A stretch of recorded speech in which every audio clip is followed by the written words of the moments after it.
Alright everyone, this is how to manage releases using Git tags and semantic versioning.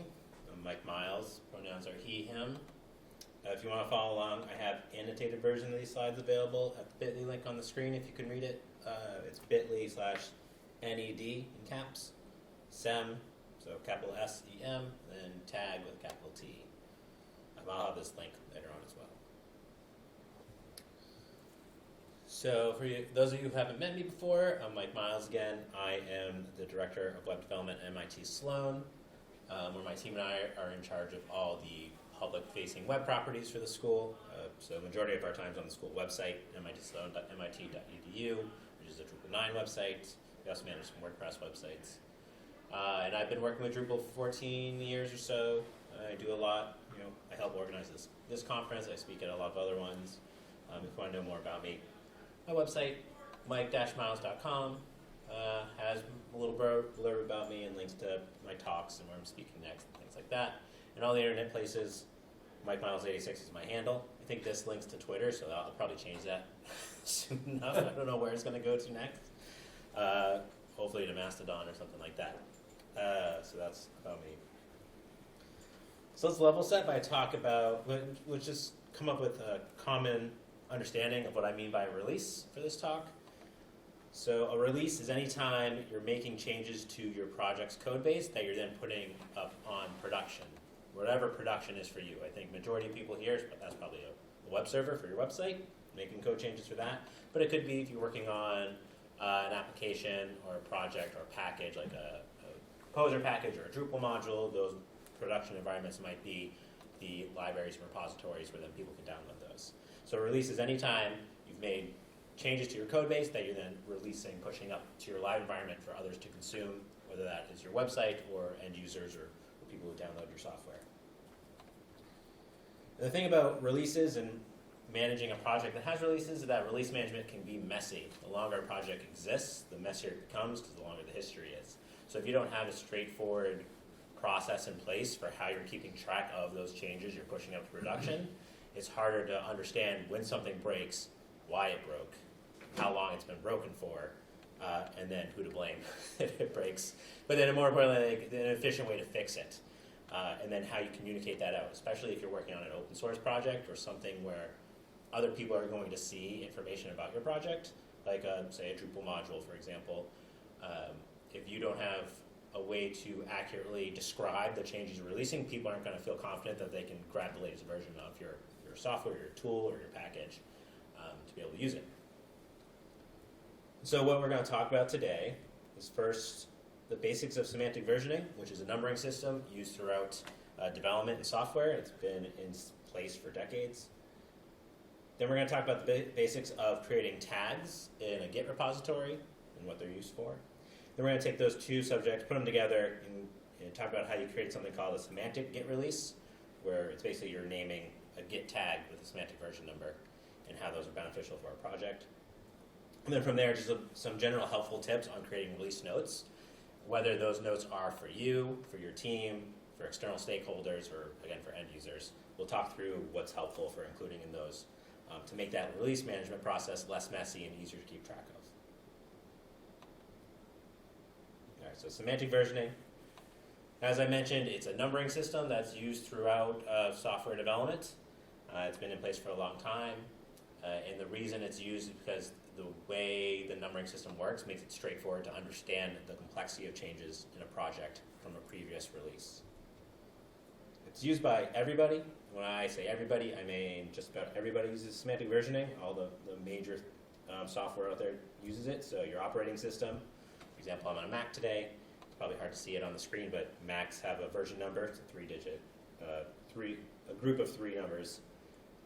All the major operating systems use it. All the major browsers use it for keeping track of their changes. All our favorite frameworks and tools, like Drupal, use a semantic versioning number for their releases. And then even the tools we use, like Git itself, uses a semantic versioning for tracking when updates happen to the Git client. And so why do they use it? Again, because it's straightforward in describing the complexity of changes to a project. So the structure of a semantic version number is a group of three different numbers. There's the major, period, minor, period, patch. And each one of these increment sequentially, and when one number changes, it represents a different degree of changes in a code base. So we'll start with patches. So patch release, for example, moving from version 1.0.1 to 1.0.2. This indicates bug fixes or trivial updates, things that don't necessarily change the functionality of the application or the project, but are some sort of change from the previous version. So for example, I'd say, like on a web project, this could be you're changing the CSS color of something.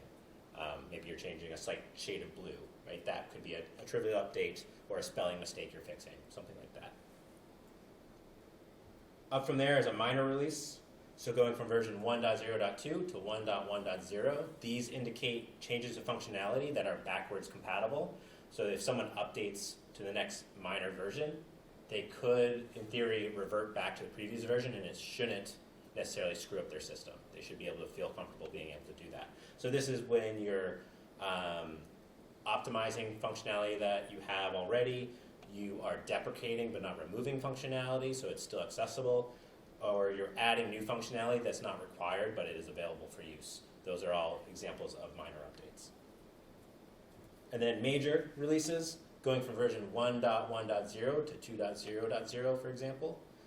These indicate major backwards breaking functionality changes. So this could be a complete re-architecture of your framework so that you're changing everything about it. This could be swapping out major systems, removing functionality that used to be critical, replacing, so removing deprecated functionality, adding and making a requirement for new functionality or a new third-party system.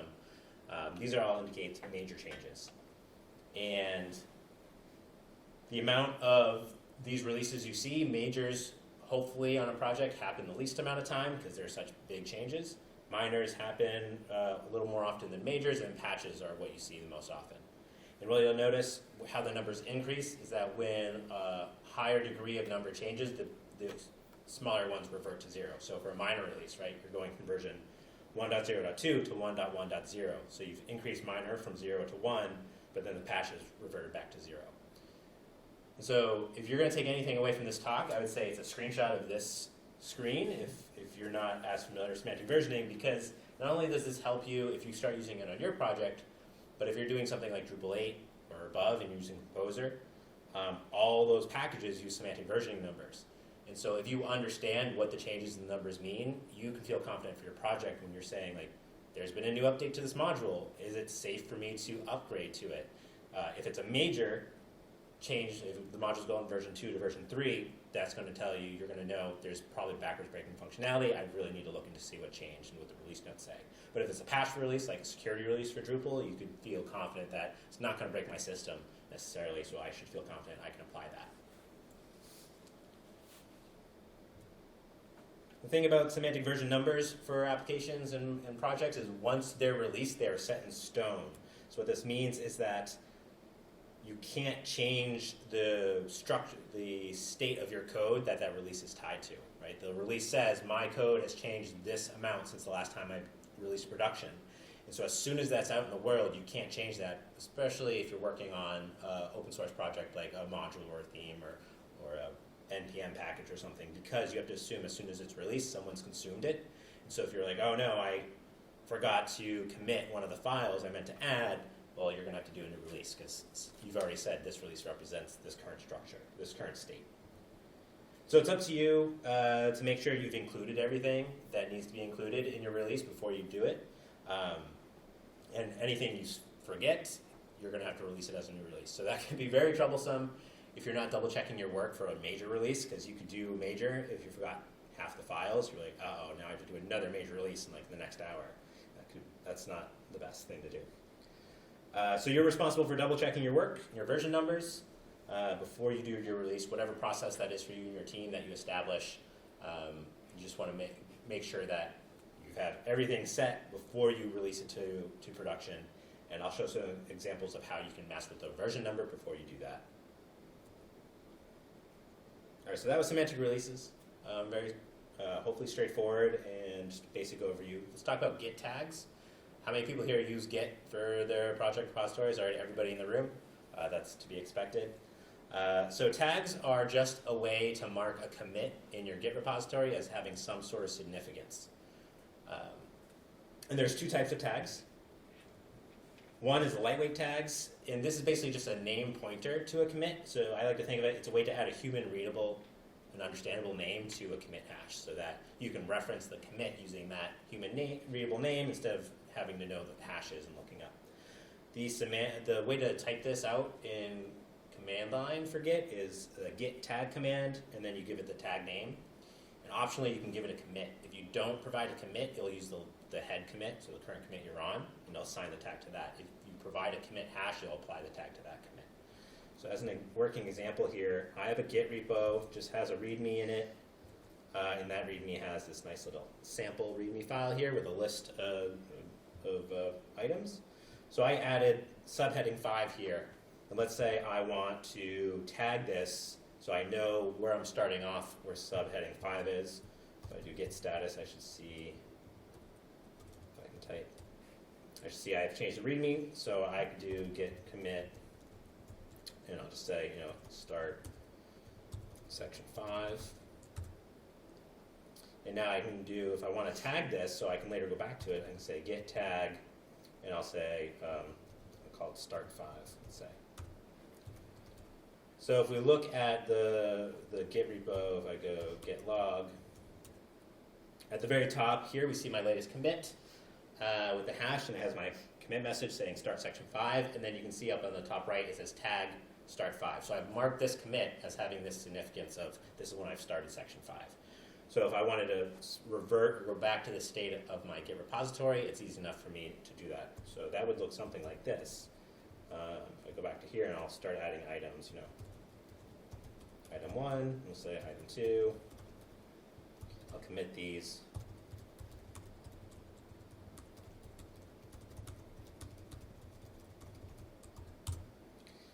So now, if I look at my Git log, right, my head commit has changed because I created a new commit, so my tag is 1 commit below. So if I wanted to go back to the start of section 5, I can now do just git checkout start 5, and that brings me back to this state of my code. So I got rid of those items, right? Brought me back to that commit. I didn't have to know the hash to get back there. There's other ways you can check out previous commits, but tags make it easy, especially if you're working a lot with like feature branches, and as you're doing a lot of development, you're making a lot of little commits. You may want to just mark like, hey, this is where I stopped before you start trying different methods, so you can go back and easily revert those commits, or go back previous in history and start a new what's the word I want? I don't know. Start something new. So that's a lightweight tag, just a pointer to a commit. The other type of tags are annotated tags. So annotated tags, from a command line, they look relatively similar how do you do it, but they are full objects in the Git database. So I'm not going to talk about the structure of the Git database today. That's a topic on its own, and there's some really interesting sessions out there that describe how it's structured if you want to check them out. But because it's its own object, that means it can have a lot more information about that tag, such as the information about who created the tag, not just who created the commit. It can have its own commit message, hence why it's called annotated. It can be signed and verified using GNU Privacy Guard, which for like a web project, if you're working on your own private code base, that doesn't matter as much. But if you're doing, like for example, if you go to the Composer website, you use Composer, and you go to download the latest version of Composer, they'll have the checksum that you can use to make sure you've grabbed the right version and nothing's corrupted with it. So the way you do annotated tag, you say git tag, and then you do -a for annotated, and then your tag name, whatever you want that to be, an optional commit hash. Again, if you leave that out, you use your head commit. Then as many -m's as you want for the annotations, and we'll talk about what you should put in those annotations. So we take a look at what this looks like. Let's say I went back. So let's say I add item 3 to my list here, and let's say that's all I want to add to this section, this subheading. So I'll say git commit, and I'll say add section 3 for my commit message. And if I wanted to tag this for whatever reason, I could say git tag, and I'll do a -a for annotated, and let's say it's end 5. And then I do a message, I said complete section 5 for my message. So now if I do, from the log perspective, get log, you can see it looks similar to when I did the start 5 tag, right? So my head commit has a tag on it, and I just see that I added section 3 there. Looks similar from this perspective, but if I go and do a get show command for end 5, this will give me more information about the tag. What we'll see at the top is it has the tagger name, which is me, because I just did it, the date I created the tag, and then the tag message itself, which is complete section 5. And then it shows me the commit it applied to. So this gives me additional information that I can track and use in my project or my history that's separate from the commit itself.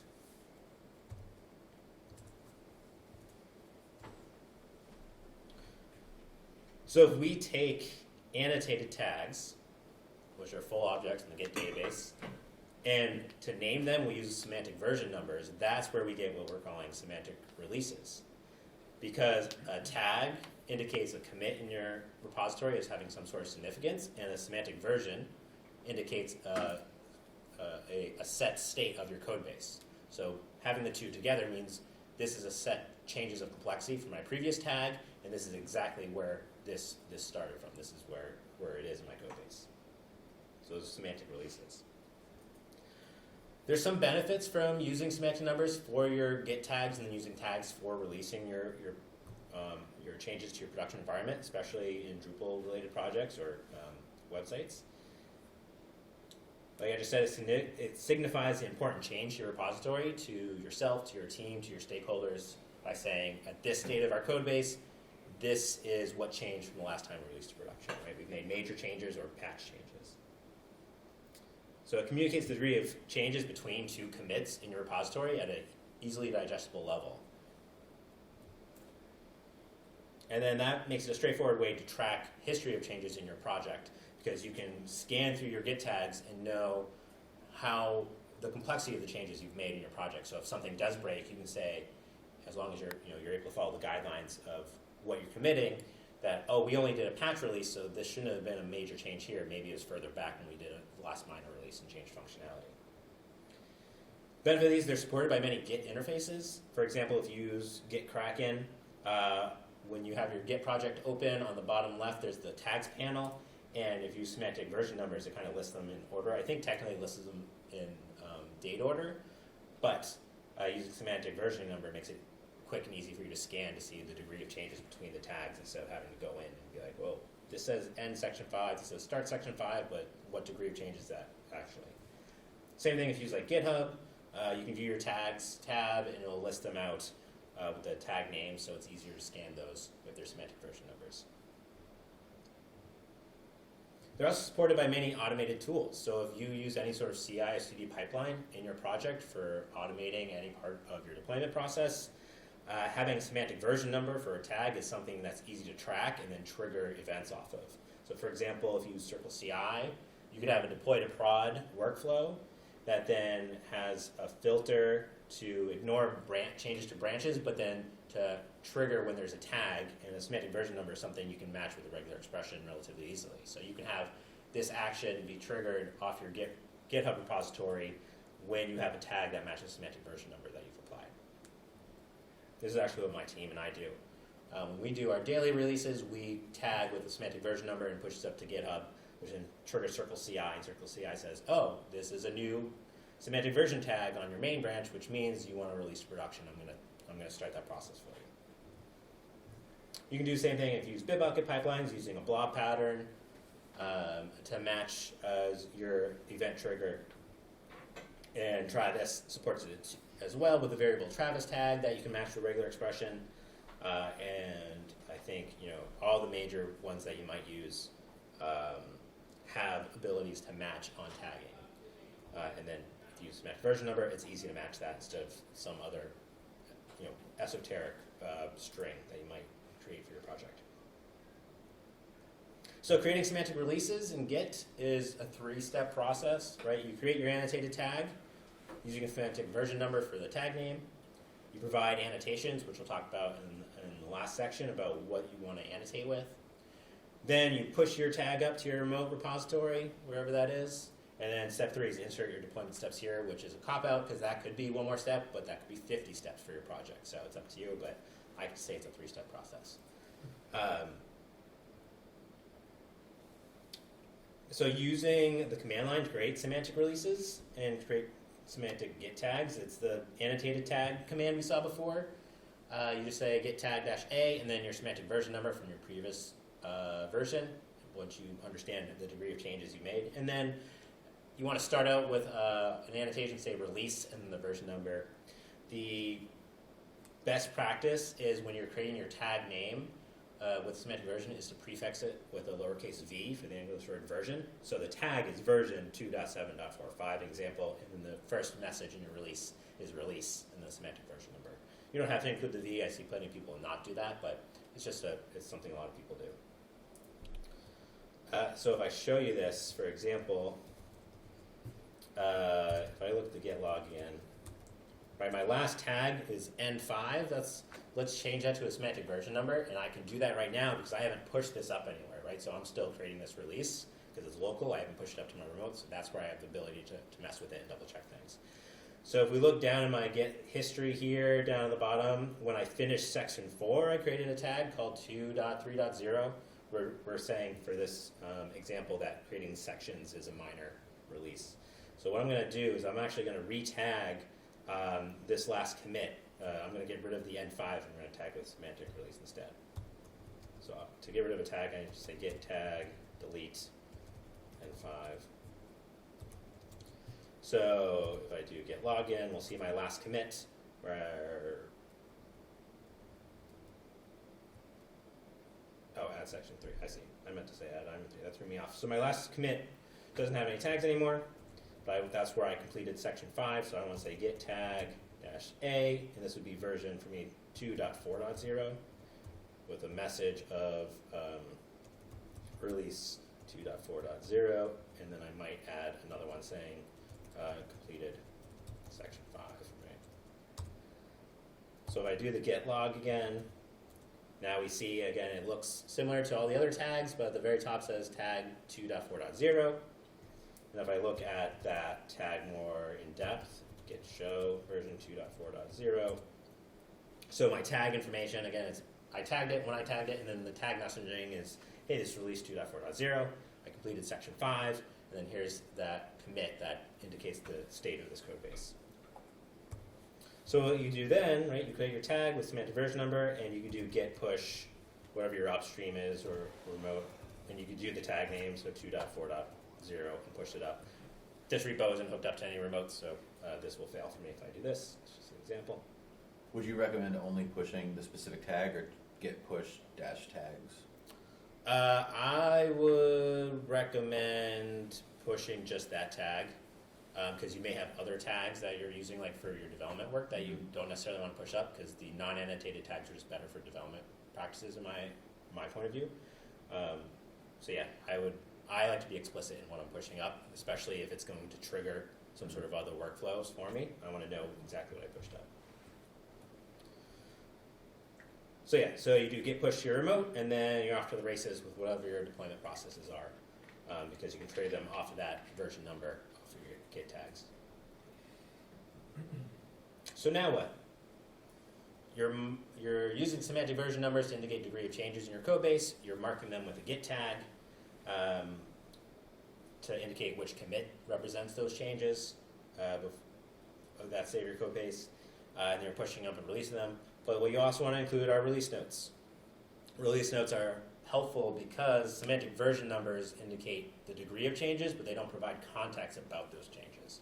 So it's great to be able to see, like, yes, we've done some patch updates, but you can't tell your project manager, like, these are the bugs we fixed. Like, it just tells you you fixed some bugs. So you want to avoid just doing the bare minimum of release and then the release number. That's good to have, but it's redundant, so it's not going to provide any additional information. Recommended what you include in annotations for a patch release. So, going from version 1.0.1 to 1.0.2, you want to list out like your bug fixes. That can either be descriptive, or if you're using a ticketing system, like the ticket numbers that are included, depends on who's going to read it, how verbose you want to be. For minor releases, you want to include any patch changes that are included with that minor release, and then also a list of functionality that's changed or been updated. And if there has been any change in how you use that functionality or usage changes to your project, you may want to include that as well. And then for major releases, everything from patch and minor, and then also a list of the functionality that's been removed, so people know about it, a list of functionality that's been added, and most importantly, if there's any additional processes that need to take place for upgrading to this major version, that's very important, especially again if you work on a public open source project, like a Drupal module or a framework. If you want people to use that latest version, you want to tell them what else they have to do to their system so it doesn't break when they upgrade to it. How many people here would say they work on a private project where you're not releasing your code base to the public? All right, some of the room. So with private projects, what you could get away with your release notes, if only you and your team are going to read them, because maybe you generate an artifact that you then push up, you could get away with just a list of commit messages that have happened between your releases, assuming that you have trained your team to write helpful release commit messages and not just change stuff, updated something, right? You want to be verbose, and I like commit messages that tell me what changed, so it helps me review the code in a code review. So you can have Git gather these messages for you using the git log command. So you can say git log -- pretty equals format : modulus s, which will tell it to just get the commit message from the commits. And then you can tell it, basically you tell it 2 commits to compare between and get everything between those. But you can also, since git tags reference a commit, you can use tag numbers. So for example, if you want to do this for a release, you can say the previous release ... and then head for the latest commit, or if you've already created the release, the next release. And then just for helpful purposes, you can do -- no merges, which will it won't include any commit messages that are merge commits. So because Git generates a commit message that says, hey, merge this branch into this one, that's not helpful in your release notes, so you can say no merges. So for example, in my example project, I have version 2.4.0, and then down below I have version 2.3.0. Let's say if I wanted to get the list of commit messages between those, I can say git log, let's see if I can remember, -- pretty equals format modulus s, and then version 2.3.0 ... In this case I already created the release, so I can do 2.4.0, and I don't have any merges, so I don't have to. You missed a 2. Yeah. I did, and I misspelled format. Thank you. Right, so that pulls up those 3 commit messages for me. So this is helpful for being to review this, but what's a great benefit then for a private project is you could execute this in a subshell as a -m for having it be part of it. So if I want to, I haven't released 2.4.0 yet, right? So I can do git tag, I'll delete that. That tag again, and then I'll just go ahead to recreate the tag. Where is it? So I can say completed section 5, and then I can add another message here, which is the subshell of get log pretty equals format modulus s version 2.3.0. And now that I deleted that other tag, I'm at my head commit. I can just do head, close that subshell. Now when I do git show version 2.4.0, here I have as my tag information release, my tag completed section 5, and then the commits, the messages for that was included since the previous release. So that's a helpful way to quickly generate that. You could do other things with it with scripting, like you could then put that into another file or somehow use it in a different way. But this is a way to have that tagging information. And if you're using something like GitHub, if you go to the tags page, when you expand the tag, it'll show the commit message or the tag annotation. So having those right in there is very helpful to see what's included. All right, going for some extra credit here. With release notes, you can keep a changelog text file or markdown file in your repo. This takes a little more planning to do, but this is where you can gather up all those changes instead of you could use that get log command to get them, but then you can list them here. So this one's actually changelog for Symfony. Yeah, it's for Symfony. So they do this when they're generating a release. They get a list of all their the changes, and they list them out with people's information. It's really helpful for a public project, so to review that. You could create a page release notes. If it's a private project, you could do that like if you have Confluence or something where you're generating that for your releases. Maybe if you do that on a sprint basis. I'm sure everyone here recognizes this is a screenshot from Drupal. Drupal does a helpful job with their release notes with all their releases, including here's what's being fixed. They link to the issues. They say here's what you need to do to upgrade. So it's very helpful. Again, that depends on your project and who's going to review these notes. I like having release notes. We use Confluence at my work because that way I can send them I can clean them up and make them really human readable and send them to non-technical people to be like, here's a list of what we've changed in the last week so you get an understanding of what we've been working on. You can automate the tag generation and the semantic version selection or the numbering. If you're using any sort of hosted repository, so GitHub with like GitHub Actions or GitLab or Bitbucket pipelines, you can search for scripts or plugins that you can attach that will automate generating the semantic release. And the way a lot of these work is that they have you make sure you include keywords in your commit messages. So like you start off with like patch or bug or minor or major. And so when you tell the script to generate the tag, it'll get the last tag number, then it'll check all the commits after that to see what the highest level keyword is, and then it'll update the number for you, which can be helpful. Again, as long as you're following the guidelines for writing your commit messages. But you can also create your own scripts to help if you have a lot of other steps to automate it. I think anytime you can get rid of the human ability to generate errors, like someone misnumbering a commit or a release, the better, because it makes your system more stable. So like you do a bash script for this. This is what my team and I actually use. We use a bash script, and I've open sourced it. I should have a QR code. So if you want to use it as a starting place to look at, we have this semantic tag generator for get.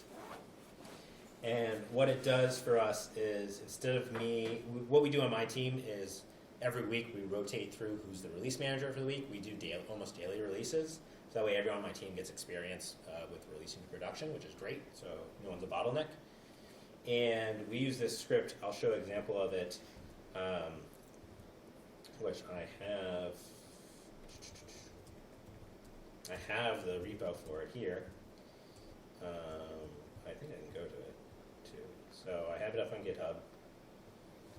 And so what it does is that there's a lot of options you can provide it, but you basically say, how do you execute a shell command? Say the command is tag -release, and then you have a lot of options you can provide it.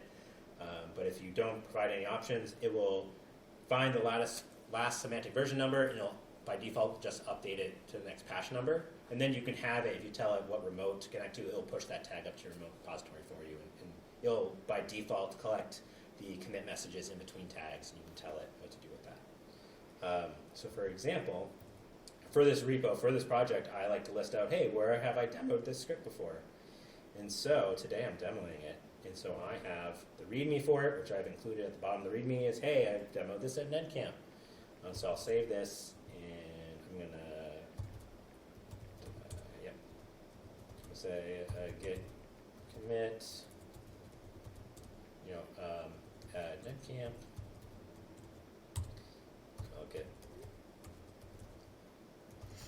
Push that commit up to origin.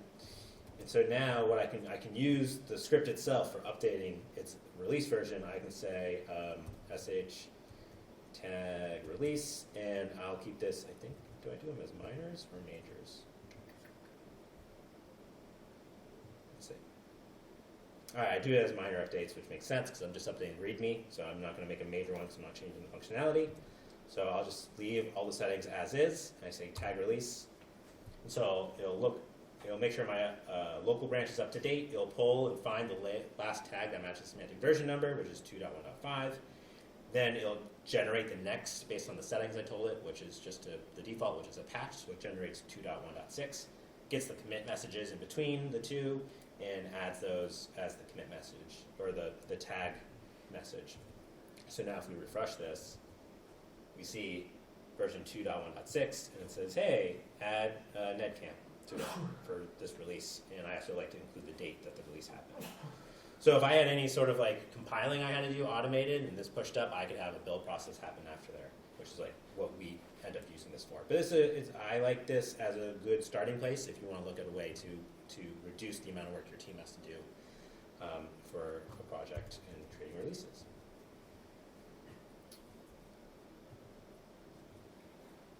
So takeaways from today. Semantic versioning is an industry standard for tracking changes to code bases between two states of your code. So patch is trivial changes, bug fixes going from version 1.0.0 to 1.0.1. Minors, backwards compatible functionality changes, 1.0.1 to 1.1.0. Majors are backwards breaking functionality changes to your system, going from version 1.1.0 to 2.0.0. Git tags allow you to mark commits as having some sort of significance in your code base, and lightweight tags are great for while you're in the middle of doing work if you want to be able to easily refer back to a commit. And annotated tags are their own objects in the Git database, so they're helpful for using as releases. So if you name your annotated tags with a semantic version number, it's a simple way to generate those semantic releases because you're marking a state of your code base with a significance, and you're tracking the changes since the last time you've marked it with some sort of significance. So it's a good way to track the degree of changes between two commits in your repository. And then creating release notes provide detailed information of the changes made. So where the semantic version number says the complexity of the changes, the release notes explain the context of those changes, which should be helpful to you, your team, your stakeholders, when someone blames you for something in the future and you want to go back and review it, or if you have a public project and you want people to know what's been going on for them to easily digest it and understand it. So resources I have for this presentation, again, I have an annotated version of these slides that has animated screenshots of all the commands I ran so you can see them in action. It's at that bit.ly link. If you want to know more about semantic versioning, there's the semantic version website, semver.org, which itself is semantically versioned, so they keep track of their changes to the semantic versioning system. I'm not going to read out the link, but the Git handbook has more information about tags and how to use tags and more information about the differences between the types and what they're good for. If you are looking at ways to write out a change log, that's more than just a readme of commit messages. Changelog.md/guidelines, they have helpful information that if you're writing a changelog that you want other people to read that are outside your project, here's recommendations what you should include in them. They say don't just dump your logs into them. And then that script tag that I demonstrated, if you want to look at it for inspiration for your own, is that bit.ly semtag-gen tag, or bit.ly link. And that's all I got today. So thank you for coming and listening. And we do have time for questions if there are any. I'll be happy to answer them. And then we can go to lunch. Thank you. I do have a question. Yeah. So I'm gonna remove my mask because there's 5 of us, and we're far away. I feel like a whole website is a different beast from, say, a Drupal module. Yeah. So a lot of the things that I've seen that I saw in previous work, and well, now is a different situation because I'm in charge, and so it's different. I'm trying to create rules. Yeah. It's harder to say this is a new major release of this website. When is it a major release? And so a lot of the things that I've seen is just to number releases after the sprint number, which doesn't say much except for when things have happened. What do you think about that? And do you think that's fair enough, or? Yeah, so for the recording, the questions about for managing releases and the state changes for websites as a whole, some people use sprint numbers or the date and the thoughts around that. I think for websites, because what can change on a website, especially like a CMS, content changes, navigation changes, that's nothing that's tied to the state of your code base and the functionality. So I think if you're making a list of a change log and having the date represent all those changes that are things that are not captured in code can be helpful. but I would say using semantic versioning just for the state of your code base, which is then more for the development team, so the building out of features and functionality. I like semantic versioning because it indicates the degree of changes in functionality. Everything else, I think there's other ways to do it, which is fine if you want to loop it all together with dates. And I know for certain industries, like for pharma and stuff like that, like on your website, every time a page changes, like the text changes, you have to have a version number for that individual page for regulatory purposes. So that's where like they have their own rule sets of how you do that, and a lot of it's state-based. So I think if you're just talking about functionality, semantic versioning is the way to go in your code base, but if you're looping in other things, you may want to use something that is more useful for the rest of your team. But I would not include like content changes or GUI changes in it. So you would still recommend semantic versioning even for a whole Drupal install? Yeah. Yeah, so like for my project, it's a Drupal 9 project, and we do semantic versioning for our releases to our whole Drupal code base. So like when we're updating our, say, version of Drupal, if it's a major release for Drupal, our release is going to be a major change. Like when we went from Drupal 8 to Drupal 9, we did a major release of our code base. The reason for that is twofold. One, because then you're keeping in line with the third-party tools you're using, so that if they have a major change, you're tracking that in your project as well. Also, then, what was my second answer to it? Is that it gives your team the experience and understanding of semantic versioning numbers, because unless you're not using any other third-party tools, you should understand how those numbers work and what they represent, and the more you do it yourself, the better you understand it, so that it helps you and your team in understanding what you can upgrade and what that will entail, from like server software to Drupal modules and themes and stuff like that. So, and here I'm totally stealing ideas from you at this point. Would you recommend, say, even if just a module has a major version update, would you then? Yeah, what I would try to do if I had and I do have a Drupal project that has a couple modules that do major updates, I would loop those together, bundle those together into one minor. If they have a minor release, like going version 2.1 to 2.2, and I have 3 modules I've upgraded, I would just update my code base at one time, Right. And I would just do one minor release. So I try to bunch them together. That way you're not doing like every day, you're like, all right, we're just going to update this module today, so we have to do another minor release for our project. The more I think, especially in Drupal, that you can dedicate, if you're from sprint perspective, we like to try to dedicate like one of the sprint days to like, we're going to update Drupal in our modules, and then that way we do one single release that has like, all right, we've only done bug fixes for all our modules, so we can do a patch release for us and just list out what those changes were. All right, thank you. Good question. Good question. Anyone else? Yes? I think you demonstrated this, but just to ask to confirm, when you add tags, especially when you're working and you remove them, Yeah. you still retain the work, like the. Yes. So the question is, when you generate a get tag and you remove it, you still keep the work. So the tag is just a human, even if it's annotated or not. Well, annotated is its own object. Mm-hmm. But when you create a tag, you're marking a commit as having that tag name.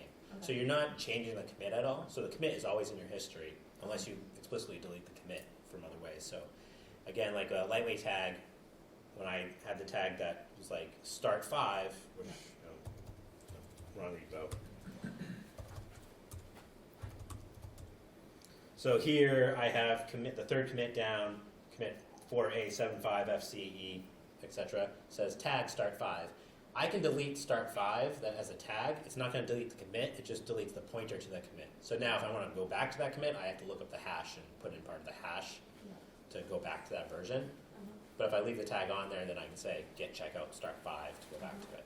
So it works the other way too, is you can delete the commit and the tag remains. Yeah, which is problematic. It is. So getting rid of a tag is not going to necessarily get rid of the history of the work done. The exception of if it's an annotated tag and you get rid of the annotated tag, it'll get rid of the annotated tag object with the additional tagging information because you're deleting that object. So. I assume this goes for tags that may accidentally get pushed into production too. You can remove those? That can get hairy. It depends on the overall structure of how your code moves its way up in your production pipeline. Okay. For example, if you create a tag locally and you push it up to GitHub and you want to get rid of that tag, there is a way you can force GitHub to get rid of it. It doesn't always work. It'll come back and say like, I can't get rid of this. It's already up on GitHub. But then you can go to the GitHub interface and you can delete the tag that way. Okay. But once it's gone beyond that, especially if you're doing something like in Drupal, if you're releasing to Pantheon, or Acquia, so if you're generating an artifact and tagging that and pushing that up, the Git histories are different from your source, and so removing it all the way up takes more steps. You could do it, but Okay. that's why you want to check things before you push them up. Just don't rewrite history. Yeah, you don't want to rewrite history. It depends who you ask about that. I think there's debates on how maintain Git history. But yeah, I'd caution you to deleting tags there, because if a tag gets pushed up accidentally, it's not that big of a deal because it's not going to do anything. I mean, if it triggers a release and you're like, we weren't ready for that, that's a bigger deal, and then you have to work on the workflow to revert those changes yourself. But yeah. Any other? What would you do if code base is quote unquote compromised with bad tagging / release system? To fix it, would you create a new code base and just start from scratch? What would I do if I had a code base that had a history of bad release management and tagging? It depends. I've had to do this in previous roles. If we come into a project and it has this tag history that just doesn't make any sense, we're like, we want to go semantic versioning number. I would not spend the effort of going back in the history and like changing the tags. I would be like, all right, from here on out, from this, we're starting with semantic versioning here. We're labeling on version 1. If you're on a project that's not released yet, you have a little more leeway. Anything that's a pre-release that doesn't have production, you start with tag version or semantic version number 0 dot whatever while you're doing the work. So you could start there as well if you're rebuilding. But I'd figure out a state of your code base where you're like, this is where we're going to start using semantic versioning, and from here on out. And then you could provide some history in that first release message. That'd be like, all right, semantic versioning. All these other ones are the previous version 0. Yeah, we're being serious. yeah, this is where stakes are here. This is where we're changing our process. I mean, it's probably not worth the effort to go back and clean it all up, depending on the history. If like you're talking about like we've been doing this for 6 months, yeah, maybe you could do that. If it's like this is a project that's been going on for 4 years, you're not gonna go 4 years in the past and try to figure out when to do like when was release 1. When it was released 2. So I just find a place to start. Are there rules in semantic versioning about starting at 0 versus starting at 1 for the major version? Yeah. Are there rules in semantic versioning for using version 0 versus version 1? There are. Version 0 is anything when you're first starting a project before you have any sort of public releases. So that's when you're just in the development phase. You can do version 0, and then when you're ready to do your first production public release, that's when you mark it with version 1 is the recommendation. That can be a little weird on say like a Drupal project because you could have your production environment set up and running, but you don't have it live, right? You don't have your domain pointed to it or whatever. But you could still push up then with like version 0.1, 0.2 until you're ready to be like, all right, we're ready for the go live dates. Like we're going to do a release of version 1 here. Yeah. And then you tie it that way. So yeah. But the semantic versioning website has information about that and recommendations of when to use version 0. Along with alpha, beta, RC. Yeah. Yeah, which are actually not... Is that not part of Semver? They're not part of semantic versioning. Really? Yeah. So there's ways to do it, but they're not the strict semantic versioning, like adding -alpha. Obviously, a lot of the tools we use, like Composer, has support for that, but they're outside the scope of the actual definition of semantic version number. So I believe the website talks about how to use those, but I don't know if it's recommended or not. I forget what they say about it, but it's not part of the definition of semantic version number. Great questions, everybody. All right, we good? All right, thanks again. Appreciate it. Thanks.